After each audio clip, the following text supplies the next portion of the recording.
La phrase emphatique est une forme de phrase qui se différencie du modèle de la phrase de base et ce de façon bien précise.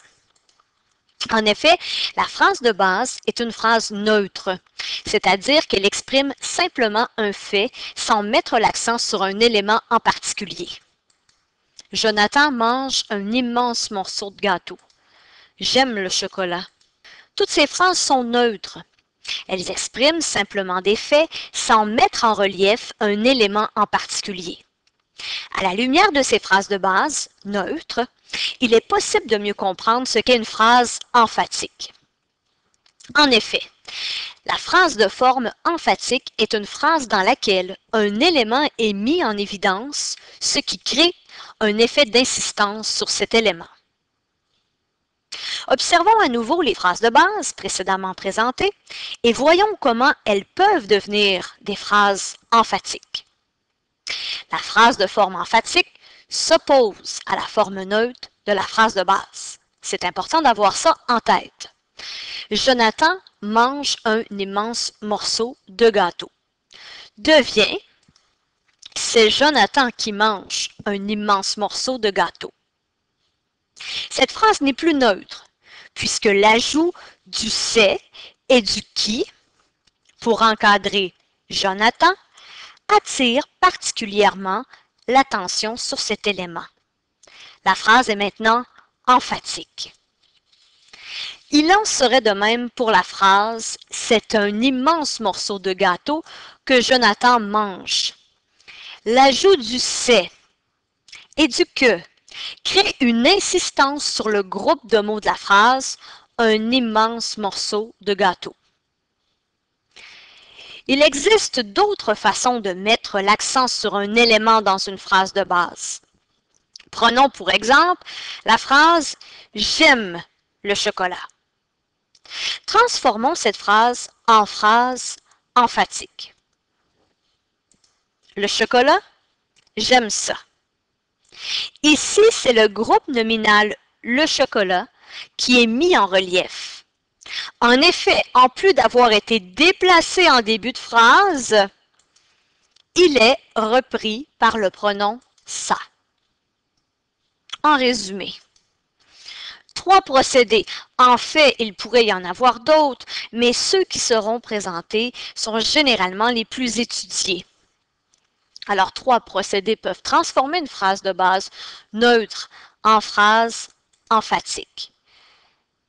Pour transformer une phrase neutre en phrase emphatique, on peut ajouter des marqueurs emphatiques. C'est, qui, c'est, que, c'est, à, que, etc. C'est aujourd'hui que Christophe arrive de voyage. C'est moi qui t'aimerai toujours. C'est à Marc que j'ai parlé ce matin. En effet, l'ajout d'un marqueur emphatique a pour effet de mettre en évidence un élément particulier dans la phrase. Dans les exemples donnés, on met l'accent sur « aujourd'hui »,« moi » et « à Marc ». La suppression de ces marqueurs ramènerait la phrase de base neutre.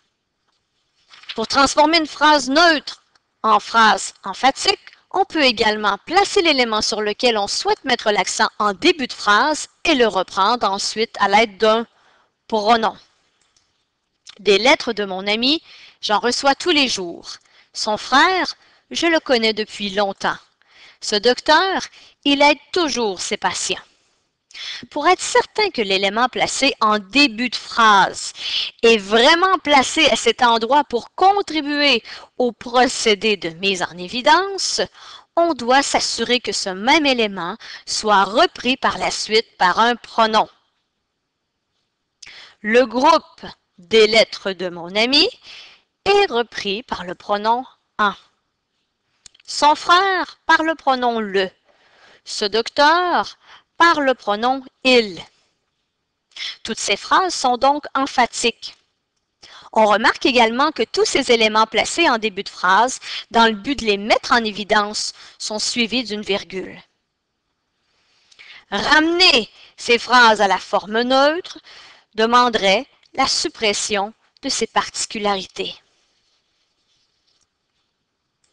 Autre procédé, on peut, à l'inverse du dernier procédé présenté, annoncer l'élément sur lequel on souhaite mettre l'accent à l'aide d'un pronom placé, cette fois-ci en début de phrase, pour ensuite présenter en fin de phrase l'élément auquel le pronom fait spécifiquement référence. J'en reçois tous les jours des lettres de mon ami. Je le connais depuis longtemps, son frère. Il aide toujours ses patients, ce docteur.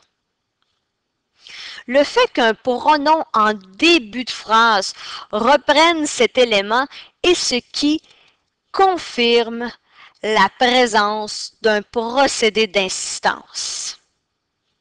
Alors on trouve en fin de phrase l'élément sur lequel on souhaite mettre l'accent et le pronom qui annonçait cet élément. En qui remplaçait des lettres de mon ami, le qui remplaçait son frère, il qui remplaçait ce docteur. À remarquer que l'élément détaché en fin de phrase et que je désire mettre en relief est précédé d'une virgule.